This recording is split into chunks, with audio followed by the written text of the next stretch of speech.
How you doing, everybody? Welcome to Crossways. Me and Steph are here in the new studio. Do you like the studio, Steph? Yeah, it's nice. Episode 3. Here we go. Here we go. How are you doing, Steph? I'm good. You on good form? Yeah. Are you? Yeah, I am, to be honest. How come you're on the throne today? I feel, you know something? My back, Steph, if I was sitting on that one, I've got that sciatica pain. And you know what? It's not a case of age, and I feel really good for my age and that, but I've been quite lazy the last, I'd say 2 months. I didn't do anything leading into the Euros. I didn't do anything there because I went upstairs and the gym was really small, and that was enough of an excuse for me not to go in, you know? And so I kind of like made excuses. Then I said, right, I'll do sit-ups and press-ups in the morning, every morning. Stop doing that after 3 days. And so then what's happened, Steph, is that all my core and all my muscle and all my muscles and everything with my hamstrings, thighs, and have just like, they've kind of wasted away, and then it messes around with your back. You know, Weren't you getting a massage when I came in here? I'm good. Yeah, because I've got my massage going. Oh, okay, yeah. So, Steph, we saw like this weekend, we saw Arsenal and City kind of like, would it be fair to say kind of give up a bit of possession in the way they were playing? Do you think, Steph, that's got something to do with the amount of games that they might be playing? How does it work when you've got one game? I know that I played a million years ago. It's different for me.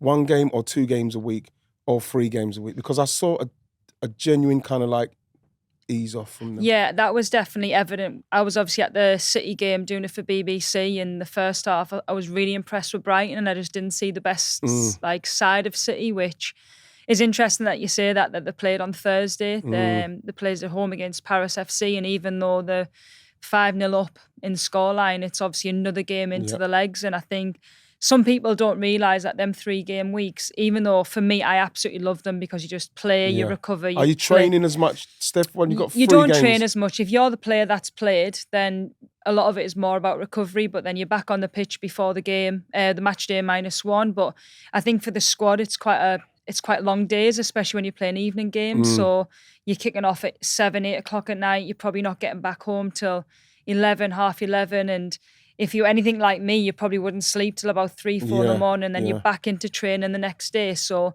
it can be quite tough mentally and physically to do them 3-game weeks. And then when it's the 2 games, do you still? Because I remember way back when we were doing it, when we were playing and we had to travel to Europe and come back.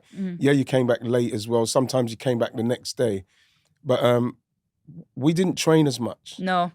No, so if you were playing, you probably wouldn't hardly be on the grass. You'd maybe go on for like maybe an hour just before the day before the game. But say if you're a sub or a player that hasn't come on, then necessarily to get your load to make sure that you're ready for the next game, you are training the next day. So it is tough. I mean, I experienced the last 2 years being on the bench and doing that kind of process. That means that generally you're on the pitch every single day. So you don't really get that rest compared to the starters. But you know what, Ian, it probably will, especially now it's Champions League and we're in these group stages. Them midweek games are not easy games either. So it's like, how do them teams use their squad the best? And both Arsenal and Manchester City managers and Chelsea managers, they're going to have to use the squad. Yeah. And they've been so strong and so clear about using them squads. You've got to be able to trust them players. If them teams are going to put out the same 11 for 3 games in a week, success is going to be tough. Would you say that the way City, the way Gareth Taylor's moving and the way the squad is, do you think that squad is a happy, healthy squad in respects of certain players not playing when they should be playing? A lot of players, like you just mentioned, like you might not be involved, but you've got to do all that running afterwards. And that, what's that like for them? Are they still like feeling like buoyed by the fact that I might get my chance? I think it's hard to be in that position. It really is, because you're desperate to play. And if you don't come on and you're doing everything in training, it's like, and you don't get them rewards, then of course morale might be a little bit low. But I think for me, I look at the bigger picture and know that there's a lot of games coming up. So there has to be changes. Yes. There's just no way that you can do that from a physical point of view, but also to utilise them players. And I think I look at both Arsenal and Chelsea and Manchester City squads. They've got some world-class players on there that need to be playing at the highest level, and you have to do that. If you want them trophies that everybody's trying to speak about, now it's about making that sure that plan is put into action for them games.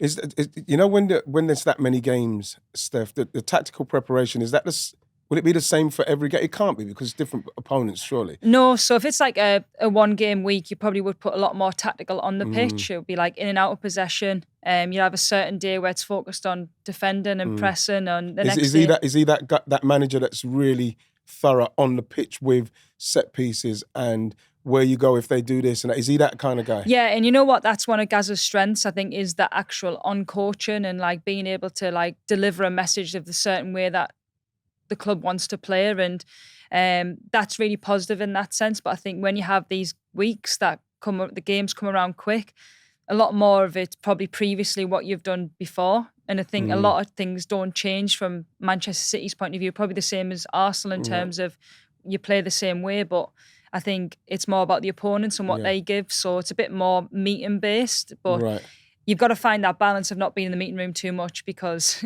the concentration span is not. My gosh. Yeah, I think you need to just. Are you good in the meetings?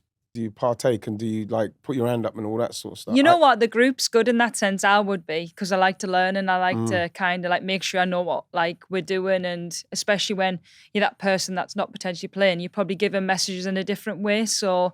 There's a few girls that will stand up for themselves, definitely. But I think it is important to get the girls involved because it's not going to work. You know what I used to hate about those meetings is that I used to be sitting there all the time in the meeting saying, you should say this, you should say this. And then you really feel a little bit like self-conscious because if you get it wrong, Steph, you get hammered. And then I don't say it. Someone else says it and the gaffer says, really good question. And then they carry on talking. And then you're like, oh my God, I should have said it. I should have said it. I should have said it. But like, I was so shit in the meetings, Steph. You know how they have our meeting room set off? It's like, you know, like you're in the stadium. Yeah. So they have like an auditorium and it's like, it looks like as if you're sitting watching the game, but it's a big screen. So everybody's behind each other. So it's like quite hard to like speak. So it does make you a bit nervous because you're like. Do you watch your games back? Do you see stuff what you do? A lot of the girls do. To be fair, that's one thing that like. As a team, do you do that? Because like they normally pull you one-on-one to say, right, you've done this. Because it's a bit of a mixture. Well, obviously Sean Gorter was there. He would do a lot of work with the forwards. Like Bunny would be like with them nearly every day going through clips or what she could do better. And a lot of the stuff is like review the game, review the next game. I think it's quite similar in most clubs, to be fair. Yeah. I used to like the reviewing because when the boss would, someone would do something really bad, like Dicko or Nigel or me or something, and the boss would actually just stop it and say, "What are you doing? Why'd you do that?" And there's no answer. It's like clear on the screen. It's so embarrassing. Oh, it's them moments where you get actually bollocked on the edge of the pitch and you're thinking, that's not me. And then you like look back and you're like, shit. It was me. Steph, can I just say, the league moving Chelsea Man United is just the most ridiculous, pathetic, honestly, what's going on with the admin there? We know that Chelsea are going to be playing Tuesday, Wednesday. How can you not see that? How did they miss that? Like a year ago, they would have gotten these fixtures for Champions League dates and you knew that their clubs were going to be playing Tuesday, Wednesday. So to put on a big game 2 days before a potential Champions League game for Chelsea. And then, you know what, Ian, the thing that frustrates us is that we talk so much about professionalising the game, getting the league to a certain standard, being able to communicate with clubs and different leagues and different organisations, and yet this is still happening. I'm sorry, it doesn't happen in the men's game. It really doesn't. I'd love for somebody to explain to me how they've come There's about no explanation. That's why they haven't given us an explanation. And they use the player welfare card. Yeah, but then they use the player welfare card, but it's a bit disingenuous. Yeah, that's what I'm saying. So you're throwing the players a little bit under the bus, saying, we'll look after you now. Yeah. So you have to go through their moments where it's going to be tough. But for me, like, either way, both clubs must be thinking, what is going on? What's going on? Yeah. And also, like, fans that have booked to come down to London, trains, buses, cars, booked hotels, and now all of a sudden the game's not there. Where are you actually now going to put that in? Because you talk about player welfare, you're going to have to find a fixture date to put that in now. So really, it just contradicts absolutely everything. You see, with the, just a quick one has just come to me. You know, with Chelsea probably having like the 10 days off, does that help? Do you think is it too long? I feel as though it's too long. that I wouldn't like to wait that long to go and play a game. I think sometimes when you're in a little bit of a kind of a routine and you're playing games and you get it into your legs, and obviously Chelsea have only played, no disrespect to They play four. Palace, Yeah, yeah, do you know what I mean? And Villa was a tough game, but yeah. Palace was pretty easy. So to then get up to that intensity, it would be hard to do that. Steph, let's talk Mary Earps. Really good piece I read from Kit Shepherd. Well done, Kit. Big up, Kit Shepherd. Did you read it, Steph? Obviously. Yeah, it was obviously going off in our WhatsApp group, wasn't there? So Was it sadness? Did people feel sad because? yeah, I think so. Just because of where Mary's come from and where she is now, and obviously the big hope of her moving from Man United to PSG was to play Champions League, was to be number one, and it just hasn't happened like that. And she's been that. You know, I think that she's one of the few people I know that really does embrace the main character energy.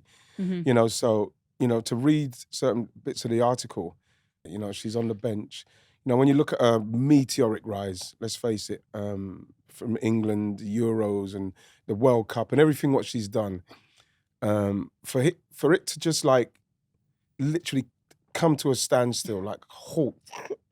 Yeah. It must be really tough on her. I agree, because I think going back to when like I was playing with Mary, was she came to the Euros in 2017 and she was like the fourth choice keeper, so she wasn't even part of the squad, but she would basically be used as a training keeper. And I like see how much she's worked to get to where she is today, and she would stay behind every session. And I think that's the thing for me with Mary, is that she's earned that right to do what she's done the last few years, and to be that England number one, and to obviously it's been well known that she's been trying to move from Manchester United for a couple of years, and she's got that move, and you kind of think, okay, like let's see how she does in a different country. But she's in like the peak of her career, like in that age range where she's playing for England, she's been playing for Manchester United, and you wanted to go and play Champions League football, and it hasn't happened like that. But and she has to earn that money, because like, she's come in, it's not like she was earning great money before, then obviously she's blasted on the scene, like we've said, so it's probably a lot better for her now. So she's seen a great opportunity where she can earn more money and get her profile and really blast herself again. And sometimes, Ian, it's not just about like profile. This is my thing within the women's game. I think it's about what you do on the pitch first and foremost. If you get that right and you're playing well, which Mary did in the Euros and World Cup, it's like then the rest of it comes. And I think sometimes the way that the game's gone, I think sometimes people think more about that rather than the actual what your job is on the pitch. Right. But for me, I think this is going to be a big test of Mary's character. I think to go over and be in Paris and not be at home. And not play. And not be playing, which is the thing that you've... What would she be like? Because obviously when she was in England that time, you were saying she was fourth choice keeper. She knew that she was just there to try and impress any way she can. What was her attitude like when she started to get in there? What was she like? I think she was a good character, to be honest, in the sense of like she just knew what she had to do to get to where she wanted to go. And I really feel as though this is now the biggest test of her character, to be in that position and to be away from home and to probably not speak the language as well and to try and fight back. But it's going to be tough. She's been abroad before, hasn't she? She was Wolfsburg, wasn't she? Yeah. But I think the biggest thing for me is England. What happens with that scenario now? Wow. You know something I was going to say, Steph? I've seen our Serena moves and, she says things and then she kind of changes her mind about, you have to be playing at your club to play. And then we've seen her play people who have not been playing at a club.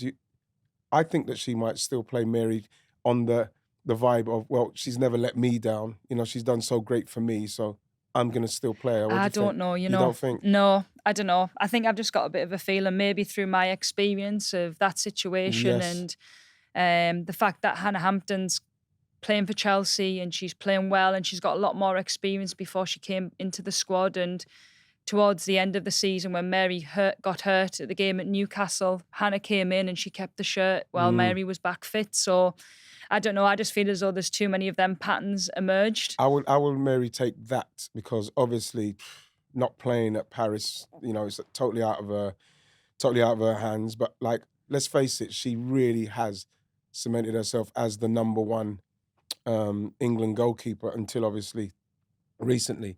What was she like in respect of, right, I'm going to fight for this? Because she's like you mentioned, she's in a different country, different language. She's not playing. You know what I mean? She's not getting the love and the joy. I'm not sure what her profile's like in France, if people are still all over her, giving her encouragement. So do you think she can get through it?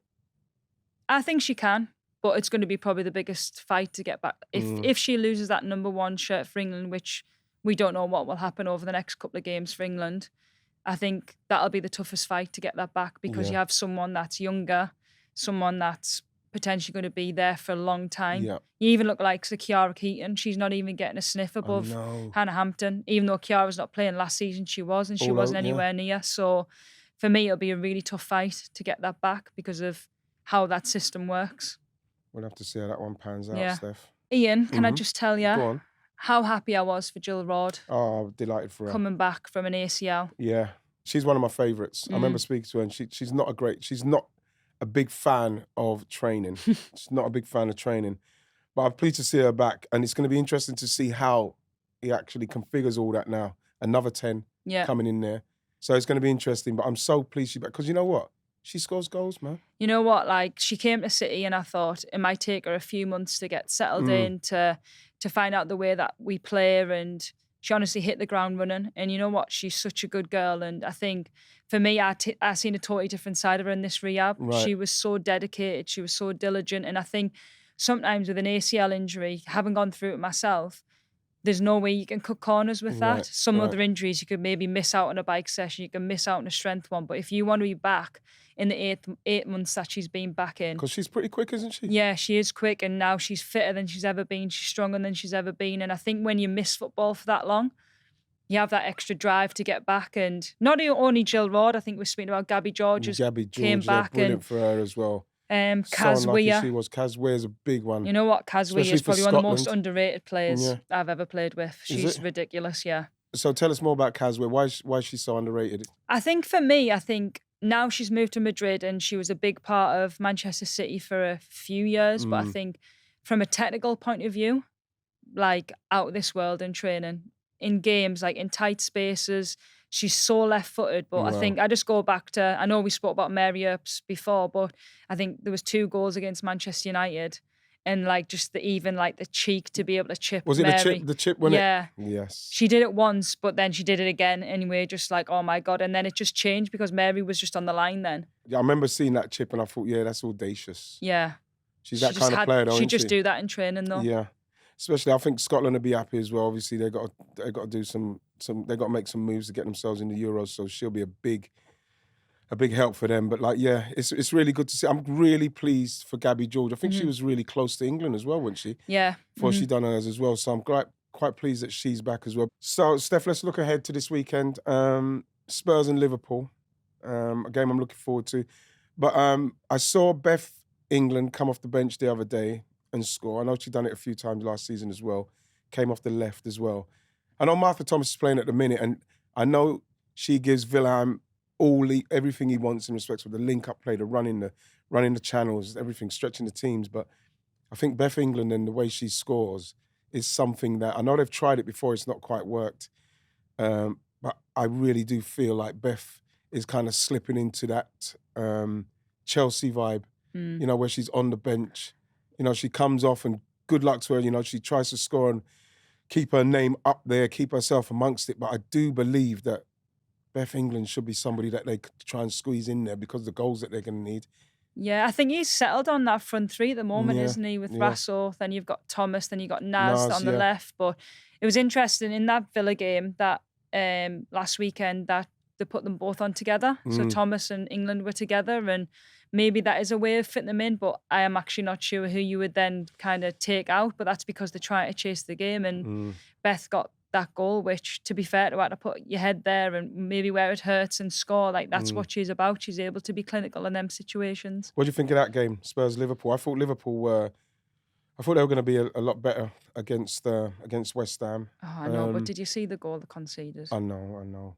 Like, this is, as a centre-half, just let Gemma Bonner head the ball. I know. I can't understand that. And also Liverpool had chances, so... They did. But fair play to West Ham coming back. Yeah.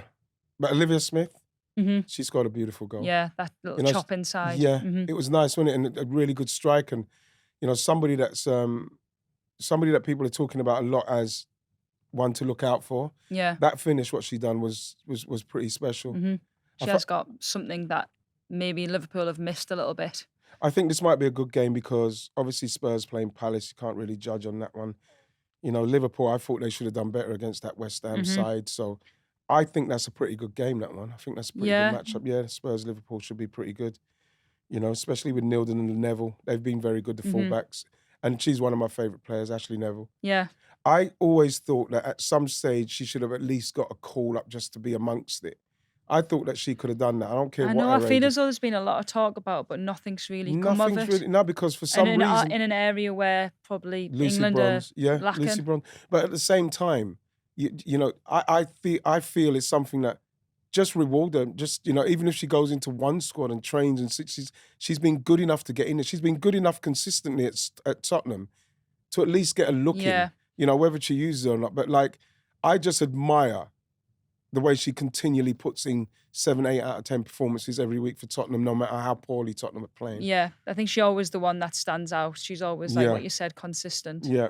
What other one are we looking at? Arsenal-Everton? Yes. Do you know something? We've just got to score them chances, man. You know, it's just like, it's getting to a situation now where they need to be sat down and really say, listen, this is vital to what we're trying to achieve this season, that you take these chances, that chance, that they have to take. What do you think it is, though, from your point of view, like as a striker? You know what, when you watch some of the chances, you don't... What you see sometimes, it's a rush situation. Same with Stina. Sometimes I don't know how to work Stina out because sometimes she finishes with aplomb. Same thing with Leslie. And as the game drags out, they make decisions when they're finishing where they're thinking about it too much in what they're doing. Yeah. I remember against Leslie against City, you know what I mean, who is playing brilliantly. Same again against Hecken the other day. I went and watched her.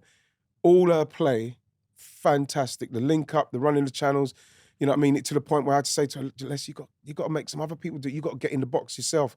She's doing all that stuff because I'm saying, you've got to be in there to take some of those chances that are flashing across. You know what's interesting? I spoke to Ellen White the other day and we were speaking about Les and we were like, I was like, Ellen, what do you think? Because I see Les how Ellen was when she was like growing up and she was going through the youth system. And I always remember like a lot of the coaches like, Ellen, just stay within the width of the 18-yard box, be in that area. And like, because she had so much energy and she was so fit, she was able to press, she was able to come back into midfield, she was able to link up the ball. And I'm like, you need to go and score the goals. So then when she got that into her head and she worked so hard at it, watch clips, whatever, that's when she had like a best tournament for England in that 2019 World Cup. Then she did it again in the Olympics where she scored so many goals. And that was just a learning. And I feel as though if like Les could get to that point, like other people are there to do the work for her to go and kind of but her natural game, and it seems like her natural game is to go for the ball, link the play. She doesn't seem selfish enough. Or maybe it's like picking the right moments to do that. Because like, again, when you get through, when you're through on goal, that is what you don't even dream about that one. That's the one what you do in training. You go through, that's your bread and butter. You're scoring that.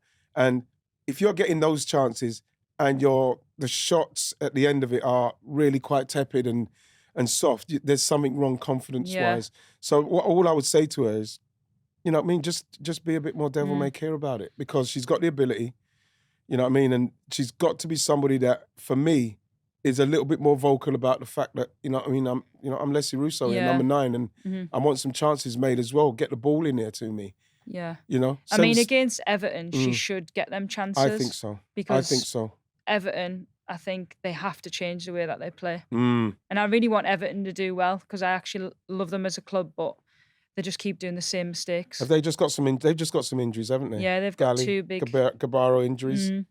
You know, so they're going to be very light in the midfield. So you like to think Arsenal, whichever midfield they put out, especially with them having them emissions, they should be looking to create and take a lot of chances this weekend. And I'm not being disrespectful, Everton, but we need to beat you, man. That was quite disrespectful, wasn't it? Yeah, Ian said that, not me, just to clarify. Just to clarify. Man City, West Ham, Steph? Has to be a City win. You have to be. I think, I don't know, obviously West Ham got a good point at the weekend against Liverpool, but Yeah, I thought Liverpool should have done a lot better in that game, but you have to give them credit for that. But yeah. yeah, I think they have that mentality to come back and that little bit of desire. But I feel as though City's quality and the way that West Ham play probably suits how City play. Will they have one eye on the Barca in the midweek as well? It's hard to not look You at. probably would. I think as a player, like, it's hard not to when you've got such a great club like Barcelona coming to play our first Champions League game. But look, we've got to pick up points at home. I think that was something that's a must this season. You see, with Bunny, I watched Bunny Shaw in that last game, and she could easily, when she starts to get, she obviously ain't got her shooting boots on properly, even though her goal was a lovely bit of movement, a nice open up to finish. I think she's got a 3-4-4 in her where the chances come and she's going to go bang, bang, bang. This could be that game and all. Yeah, I think it's just that moment to come. She's been out for a long time with her foot and stuff, so I feel as though she hasn't hit that form of last season yet, but if people provide her with chances, she's going to finish them. I like Ueki as well, and I feel that she's got great movement. She did score a good goal against Liverpool, to be fair. So we'll see how it goes. I see City causing a lot of problems in that game. I think Bunny Shaw might be thinking, you know something, I missed too many last week. I'm going to go and cause problems. It was a different Bunny on Sunday. I know that sounds really strange. She played against Arsenal at the Emirates and then she came and you could just see there was a bit something different, like as if, I think knowing her well as well, I just know when she's like getting to that point where to the place where she's getting vexed with it. Yeah. So I feel as though she'll want a point to prove. Now she's got that first one in. I think that takes the pressure off a little bit. Righty, so Crossways Retirement Club that me and you feature in have got a couple of new members. Who we got now? Christine Sinclair. Oh my gosh. Canadian striker. One of the greats, eh? Alexandra Popp, who's only retired from international football, not club football. I'm quite pleased about that. Because watching the fact that she's missed out on 2 Euros and then the Euros that she did get to, she won a Golden Boot and then she bloody got injured. Got injured in the final, in the warm up, playing against England. And I can't say, sitting here, Steph, that at the time, because she was hot, man, she was flying. And as much as I was like gutted for her because you know that she's missed out on 2 before with injury, then to miss the final after having a tournament like she did was so unfair. It really was. That's just unfair, you know. So I'm going to wish her all the best with her retirement because I do genuinely believe without the injuries, she's probably going to go on to win quite a lot of trophies in respects of international football. Yeah, I think that was probably reading a statement and her decision to retire was probably part of the reason that she just felt as though her body was telling her to stop. And I think for her playing international football from the age of 17, 144 appearances for Germany and scoring 67 goals. The type of striker that she is, she's not really like a poacher, but she's so good in the air. She like links up the player and playing against her, she was so hard to mark because she's one of them people that then you think you've got the ball in the air, but then she just jumps and like literally just flicks it over and you're thinking, oh my God, I've done totally wrong. What about Christine Sinclair? What was she like to play against? Yeah, she had a lot more. She's an old wily centre forward. She was all round. I feel as though in her peak years, she would drop in, she would make it so hard for you as a defence and a midfield and so clinical. And to make 331 appearances for Canada, I mean, she's retired at 41, which I couldn't imagine. She hung in, didn't she? Yeah, she did, but absolute goat of women's game. And it's 190 goals, is it? 190 goals, yeah. That's clinical. I saw her interview the other day and she really was playing down her career. Talking about the individual accolades is not what she's looking for, and I totally get that. But like, I feel again a story, how hard it must have been. You know, even when people talking about the amount of goals that are scored in international football and her name's mentioned, and she's inspired a lot of people. Yeah, and that longevity of a career, it's so hard to be at that level for so long and to play that many appearances. But honestly, I've got the biggest respect for both of them, I think, in terms of footballers, but also people. I think what they've done for Germany and Canada is just ridiculous. I'm quite pleased as well that Christine Sinclair hung on. She would have been there at a time where, things were a nightmare and she's kind of going through it. And she's got to a place now where she's retiring, and I just wish her all the best in retirement. Yeah, we wish them both the best. Both of them, yeah. Both of them, yeah. Should we say goodbye, Steph? Yeah. Let's do it. Goodbye, Steph. I'm sorry. Goodbye. Are you staying here? No, I can't get up, Steph, because of my back. So I'll see you next week then. Yeah, nice one, Steffi. Take it easy, everybody. We'll see you all next week on Crossways. Say bye, Steffi. See you later. Nice.